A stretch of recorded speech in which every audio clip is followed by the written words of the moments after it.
On this episode of ResiWeek, do customers care about privacy? How to leverage private events? James Speaker introduces Mavericks and Josh.ai integrations. All this and more on this episode of ResiWeek. The network for the AV industry. What are you listening to? This is AV. This is AVNation. This is AVNation. This is ResiWeek, episode 169, Privacy Matters. Support for AVNation is brought to you by Access Networks and by HD Base T. Welcome to ResiWeek. This is your weekly wrap-up of all the latest news and stories for the residential AV industry. I'm your host, Matt D. Scott for AVNation.tv, and today I'm pleased to be joined by my good friend, Stephen Bronner. He's the president of Pro Audio. Jojo, how you doing, buddy? Man, I'm doing outstanding. Stuck out here in my work vehicle. Internet went down for the client, so I'm out here making this happen. Don't blame Comcast every time, even though it's their fault. And pleased to be joining us from the other side of the pond, Chris Gamble. He is a director or the director at Customize. How are you, sir? I'm very well, Matt. How are you doing, Stephen? Outstanding. Thank you, gentlemen, for joining us today. Let's kick this right off with a story that comes to us from Residential Systems and Henry Clifford, who is another good friend of mine. Do our customers care about privacy? Throughout this article, Henry proceeds to have a really, honestly, a very honest conversation about privacy and really the CI channel's role in that. And he essentially covers a couple of things as far as how complicated privacy policies are from all the major manufacturers and companies out there like Facebook and Google and Apple, et cetera, and how complicated it is for him, who's been in the CI industry for 17 years and in IT for 23 years. And, you know, Henry and I have actually had a couple of conversations about this in person, and it is really imperative how he mentions it's complicated for him, how complicated it must be for his clients. So, Stephen, I want to start with you on this one. When you look at customer privacy concerns, is this something that the majority of your clients are concerned with? Or is this one of those, I'm really, really concerned, but I want to use the smart functions on my TV or my Alexa, so I don't really care? Where's the breaking point there? I think what you just said is exactly right. They say they're concerned, but they don't care. You know, I always say that, and I'm big on this, actions speak louder than words. So you can tell a lot by what someone's intent is by what they do, not what they say, which is why I can't stand most politicians. But what I will say is that I have almost every one of my clients at one point or another have come to me and said something along the line of, do you really think these devices are monitoring everything we say and everything we do? And I said, absolutely, ever since the first iPhone. And the clients inevitably, by the end of the conversation, they want voice control of some kind. They want a Google Assistant. They want an Amazon Alexa. And so you look at them and you go, you know, we just had this conversation, but now you have gone full circle. So your actions are speaking louder than your words. I know there's this big push in our industry to worry about customer security and customer this and that, but it's no different than the auto industry putting seatbelts in every vehicle. There's going to be those people out there that just, you know, just because it's there to help you and they still won't wear it. They refuse to wear it. So, you know, I mean, at some point, these people are going to get burned. But we try our best. You put up firewalls. You explain to them not to click on things. You do all this. But as long as the convenience is so strong, it's going to outweigh the possibility of a hack until someone gets hacked. You know, mm-hmm. I have found the only clients that listen to me about security on their internet devices are ones that have been hacked, especially if they get their identity stolen. Yeah, it doesn't take much. Chris, when you look at this, and one of the key points that I took away from this article was Henry mentioned, hey, do you have a privacy policy? Is that something that your company is doing? And he hints pretty strongly, if you don't have one, you probably should. So kind of my first question for you is, do you at Customize, do you guys have a privacy policy? Is this something that you lay out? And if so, and even honestly, if not, how do you disclose some of these privacy concerns to your clients? Is this something that you even enter that conversation with beyond just the basics of, hey, we're enabling all this stuff, you should probably take a look at this? Well, first of all, as a company, we do have a privacy policy. It's front and center on our website. It's at the bottom of every page. Now, the reaction to bring that into our website came from this period we had in the UK of GDPR. So this, everybody in the UK, it was a hot topic for 3, 4, 5 months where everybody talked about privacy. Everybody talked about storing data, customers' data, and how you handle that. And I would say, with all honesty, it's kind of all been gone back to normal now, brushed under the carpet. However, it did prompt us as a business to review our storage techniques for customer information. It made us wipe and restart again a lot of mail newsletter lists that we had. And it made us be very mindful of storing information. What it hasn't changed really is it's not stopped us or slowed us down hitting that accept button when we're setting up equipment. And that thing, I think that's just in culture now. It's just inbred into us all that we just hit accept. It's a shame that that's happening, but the efficiency to just hit accept and get on with things, I think that's everyone now picking up an app, downloading a game, or buying a new item of tech. They're so excited to get to the bit that they paid for that they'll just hit whatever it takes to get to that. Very good. All right, gentlemen, let's move on to our next story of the day. This comes to us from CE Pro and Jason Knott. An integrator sells 14 Samsung 8K TVs in a 3-hour private event. This is about an LA integrator called One Touch Video and Audio Center. They held an invitation-only event for 200 guests to showcase the brand new Samsung QLED 8K. Essentially, they shut down one of their showrooms in a mall in LA and brought in about 200 of their past clients, including some celebrities, as well as some local press, etc., to really have essentially a one-on-one time with the majority of those past clients to show them the 8K products from Samsung. And this included not only the VP of sales for Samsung America, but some other Samsung execs were on staff as well. And throughout the course of this 3-hour event, they sold 14 units. Chris, I want to start this topic out with a couple of things. Specifically, when we start talking 8K, there's been a lot of debate over this and whether it's effective, et cetera, et cetera, et cetera. I don't want to necessarily get into that. I want to talk about doing an event that's focused on the tech. When you look at trying to, again, push something that, let's be fair, isn't really available, doesn't really have any content, is very, out there as far as a tech. Does the technology, is that enough in itself to attract people to private events and to do things outside of LA and those types of situations?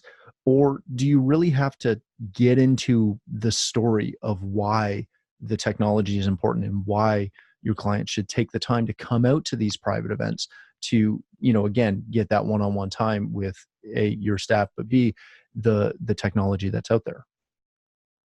Well, first of all, the facility that these guys have in LA is unrivaled. They have such a fantastic venue that they should be hosting more of these. And I hope their reaction to this success is that they do hold more events.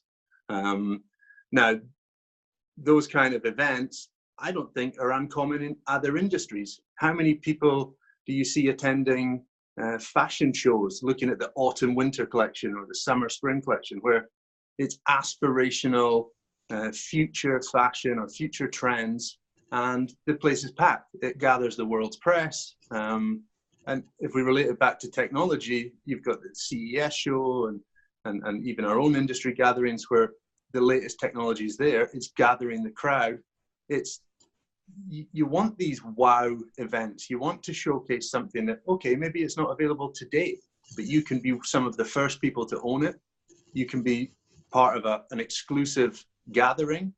Mm-hmm. And I really encourage more people with facilities to take a leaf out of these guys' book and try and conjure up some theater and entertainment and drama around your brand, and maybe a very niche product, could be a very high ticket item, and get your customer base there. Invite local dignitaries and local celebrities if they're in your location, and get a buzz around your business, tagging on the back of a product that's buzzing. Very good.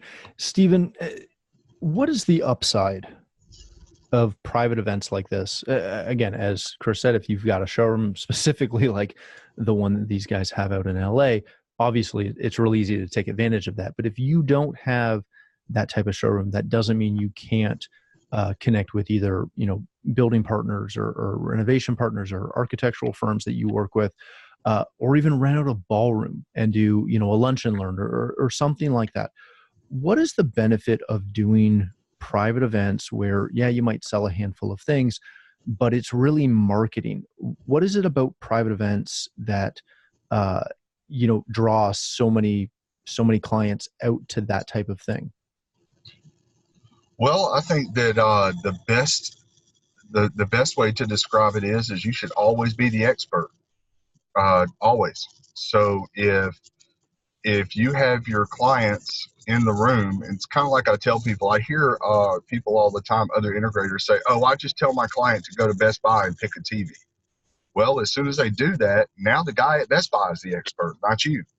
And so when you have a private event like this, you are the expert. And not only are you the expert to the people that came, but anyone that had a doubt that you were the man, the expert, all that doubt is erased as soon as they're in the room with 100 other people that think you're the expert. Anybody, when they walk in that room, they're like, "Oh my God, this guy must really have his stuff together." So or this company, whatever, must really have their stuff together. So I would say that's one benefit, is it strengthens your brand, whatever your brand is. The other benefit is you've got a built-in captive audience for whatever message you're trying to deliver, and those people talk. Mm-hmm. So whenever they get on Facebook or they get on Twitter or they're at work the next day and they're like, "Man, we went to this special event and we saw new technology that's not even on the market yet, and this guy demoed it for us." And then the first question they're going to ask is, "Who was it? What did you see? Who did you talk to?" And then you're going to get that phone call. So I think it's freaking brilliant. I wish I had that kind of, space and exposure, but when people do that, the first thing I think is this is marketing genius. Yeah, it may have cost them, $5-10 grand, to rent the space or whatever they had to do, shut down the retail location, however they had to do it. But if they sold 15 8K TVs, the markup on those right now is, well, we're not going to say that out loud, but let's just say that if they spent 5 to 10, they definitely are not hurting for money after that event. So I think it's brilliant. I don't see a single downside to doing this. It is absolutely amazing. Kudos to these guys. Kudos to the people that got to go to this. How very awesome to be included in an elite group. You earned that group. You definitely wrote some checks to get there, but still, that's an elite group. I read this story and I thought to myself, I'm not a jealous person, but I might be a little jelly right now. So, no, I think it was great, man. Very good. All right, gentlemen, let's move on to our next story. This comes to us from Residential Tech Today. James Loudspeaker debuts its Mavericks Architectural Cinema division. James Loudspeaker has formed this MAC division to focus on the design, engineering, and product specification for high-performance cinema sound systems, relying on the expertise of Executive VP John Bishop. Stephen, I'm going to come back to you and start with you on this one. This hits me as not surprising. James has always had a fantastic product, and they've also been on the, shall we say, higher end side of the market when it comes to speakers. What I do find interesting is how many companies we've seen the last, year and a half, 2 years, really make a push into high performance cinema. The question I had for you was, has high performance cinema just evolved into something that more clients are back to looking for? Or is this something that is just continuing to evolve, but in a very boutique space? Is this something that the average custom integrator is not looking for? Oh boy. That's why I asked you. I didn't want to throw Chris under the bus right on his first time with us. So I'll say this: a lot of speaker makers out there, a lot of really great speaker manufacturers out there, and actually, the technology in manufacturing has advanced so much that it's kind of difficult to find a crappy speaker maker. You almost have to go out and search for it. I applaud James for expanding into this category, growing their product line. I think it's a good move, but it is not exciting news, and it is not something that, let's say they announced this at CDA, it wouldn't even make my highlight reel, purely because every other company's already doing it. I think it's good that they're in the category. James is a great company. They make great speakers, but it's just not news. If they came out with a new kind of speaker, that might be news. But I expect for them to make a phenomenal product. I expect for people that are James loyalists to love it and sell it, because people that sell James are just like a lot of other brands. They sell only James. I expect it to move. I don't expect it to move heavily, but James is a niche brand. They make a niche product, and I think it'll probably be good. I just don't know if I would consider this. When I see articles like this come across, I think to myself, wow, there's nothing going on in our industry right now. But maybe I'm wrong. Maybe it's a big deal. There's just so much else going on. I think on the audio side, we're really lacking for good news. But on the video side, things are just running so fast that this is just not news to me. Chris, from the UK, the European side of things, is this something that, and I realize this is to a degree the same kind of question that I just asked Stephen, but I wanted your perspective coming from the side of the world that you guys work in, because it is different. It does lead to a different conversation with clients. Is high performance strictly the domain of the ultra high-end home theater, or is there just a large appreciation on both aspects of it for high quality audio that again is still available? Where does that market sit? What does that market look like? I think the high performance equipment is still at the high end of the industry. It's the biggest price tagged item. It's only available to the customers with the biggest budgets and the most lavish projects. But that's good. That's good for business. That's good for people that are specializing in cinema. I think the industry at the moment at the high end is doing a fantastic job of promoting the home theater, the home cinema. Certainly in the UK, it's such a strong sector. It's one that we don't get involved in. Believe it or not, we tend to operate in another part of the industry and another sector. But from what I see is there are some great service providers supporting installers with their designs, with the specification of fabric treatments, furniture, going way beyond just the speakers, the amplifier. You now have some great resources like the cinema designer from CEDIA. I think it would be good for James to get their speakers into that database. I know it's been heavily used now by integrators. But yeah, if you've got the money, you're going for a cinema, and if you don't have the money, you're going for Sonos or something. You know, there's such a big gap there. Yeah, no, very, very true. All right, gentlemen, let's move on to our last story of the day. This comes to us from AVNation.tv. Josh.ai is bringing voice to the Dish Hopper.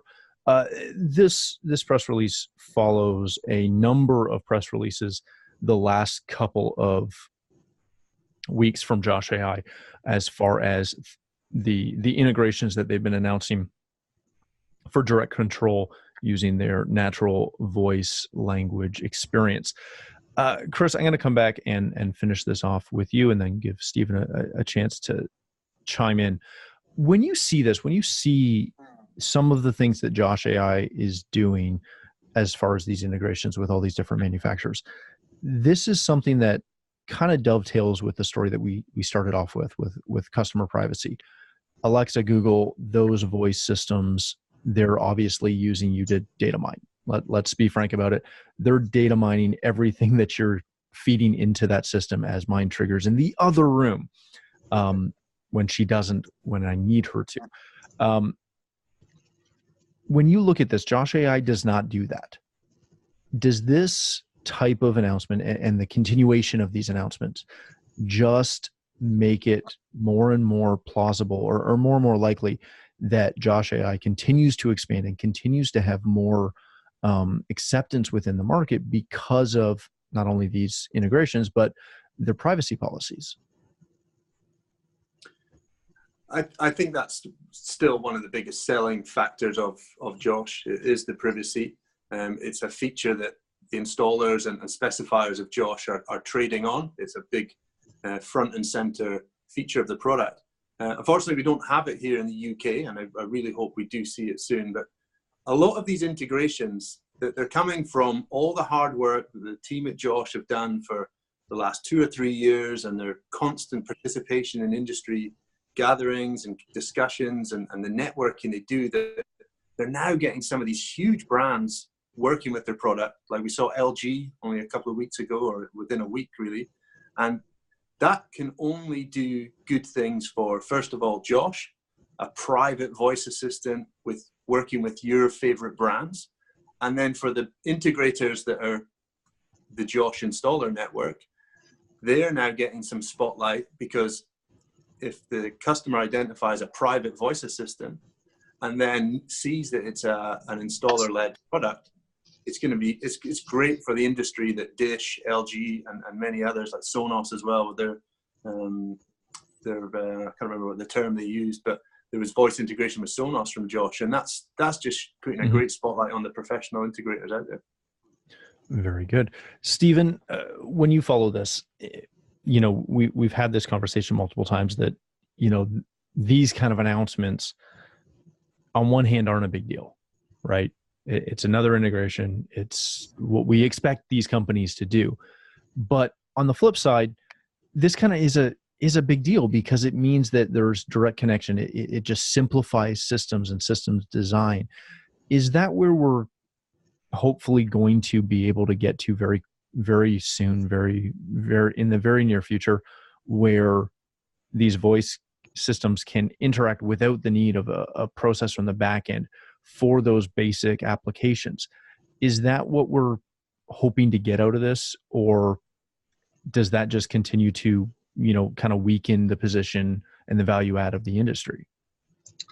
I think the assessment that you don't need a process on the back end is the error I would have with that, because Josh.ai is a very expensive process on the back end. So yeah, if you could talk directly to your Dish Network remote, and that had a Josh.ai processor in it, then that's one thing. But here's the way I look at this. Josh.ai is a luxury product. It is priced that way. It is advertised that way. That is its intention. So if you're working on a project that needs or requires Josh.ai, integrating a Dish Network box should definitely not be hard. I I'm not quite sure why this is. I'm looking for the positive in this story. And the reason why is I really like the guys at Josh.ai. I think they do a phenomenal job. I think it's a great product. But I'm not sure why being able to natively control the second largest satellite company in the world, their equipment is a big deal. Since everything, even our cheapest, most garbage control systems can do that. That being said, I commend Josh.ai for reaching out to industry partners, reaching out to the people that are big in our industry. And I want Josh.ai to integrate with everything. I would love to have a box that was Josh.ai that you logged into with a web interface on a smartphone, and you didn't have to have a control system to go with it. You could just say, hey, kind of like Crestron Ping, where you just tell it what equipment you have. It's got a pre-built GUI. It's got everything pre-built. You know, RTI has it with Apex, Control4, based their whole business model on it. It's basically do-it-for-me programming. I would love to see that with Josh.ai. I think that may be the direction they're going. However, you know, for right now, just for right now, I don't think that being able to integrate with Dish Network is a huge selling point for that particular product, because a client buying that product doesn't care what satellite dish you put in. You put in DirecTV, Comcast, as long as it works, they don't care. They don't get mixed up in those kind of details. Right. Very good. All right, gentlemen, thank you so much for joining us today. Stephen, if people want to connect with you, learn more about Pro Audio Georgia, where can they do that? You can catch me at ProAudio_GA on Twitter. You can get me at ProAudioGeorgia.com. Reach out to me any way you want to reach out to me. I love to work with other integrators, talk to other integrators. So if you have questions, concerns, if you have complaints, you can forward those to Matt Scott at AVNation.tv. If you have checks, those come to Pro Audio Georgia. Otherwise, I look forward to hearing from you if you want to chat. Love you too. Chris, thank you so much for joining us. Hopefully you had a good time. If people want to connect with you, learn more about Customized, where can they do that? Easiest way to connect with us is on our Instagram page. If you look for @Customize1. If you'd like to hear more from me, I also run a podcast with a good friend of mine, JJ Cannon. Check out The Digital Ramble on Facebook, YouTube, and on the podcast platforms. Oh, The Digital Ramble. Yeah, definitely check out The Ramble. There you go. The Ramble is a great show.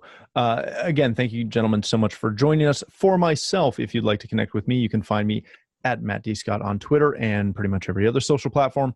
But more importantly, please stop by AVNation.tv, where you'll find this show, as well as a wide variety of our other shows with all of the verticals that we cover. When you visit the website, please take a moment to check out our supporters. We're extremely thankful for their support and ask that you support them as well. Thanks again for watching. That's all the time we have for this episode of ResiWeek.